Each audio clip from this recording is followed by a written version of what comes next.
hope and which aren't. And those of you who are sort of my generation will have had some effect from the hippie years.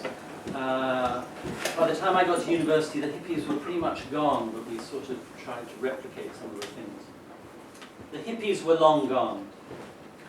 Sporting hair to our shoulders, we weighed the world over brown rice, paid homage to Monty Python in common rooms, tried to look like Che Guevara with whiskers curled. We would sleep with anyone where anyone interested, would take drugs were they not so depressing. We sneered at those who dined at high table and gave degrees to dictators. We studied car workers, their journeys to work the main skill of their day. We glorified teenagers from town, knew no one with children, yet stormed the Senate for a creche, making our debut on Police Super 8. We had posters declaring, keep the dialectic open, showing women with legs wide. We were really alone and often lonely. We had history, Vietnam, flower power, garden house, and we hoped, how we hoped, for an Indian ashram, free love, and an Afghan coat. I don't usually write religiously, but this poem, sort of to my surprise, came with a sort of hopeful religious ending. Newport. The seagull at the window holds quite still. The single road through town is packed, stragglers from a bygone age shuffling past. We inhabitants of now, with our graces, think ourselves immune. Christmas lights zag across the road. My one true love, would that she were, whispers of the air. By the church, children amass, all sizes, insist on being heard. We have not ruined them yet.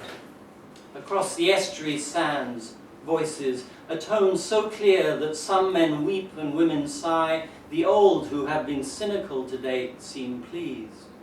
The second coming is perhaps like this.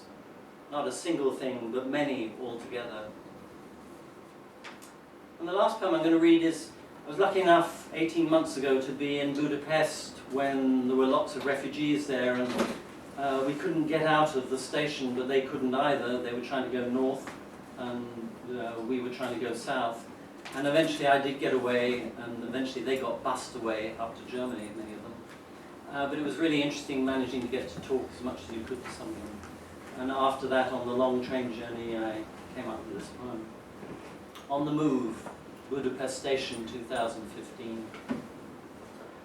And so our journey begins, the clanking train, taking us far from what we knew and didn't love, from a station of concrete and wires, selling kaftans, trainers, bangles, almost nothing you'd need for a journey.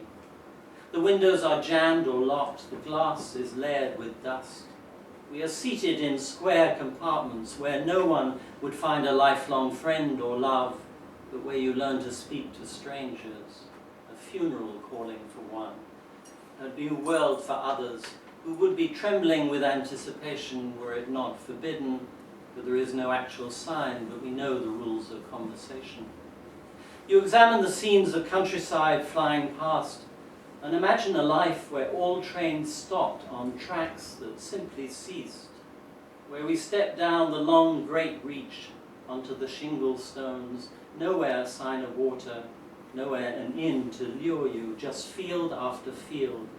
The local people shut indoors, the train for years rumbling past with not so much as a wave, and here we are, the wooded hills far off, too far to reach unnoticed. Thank you.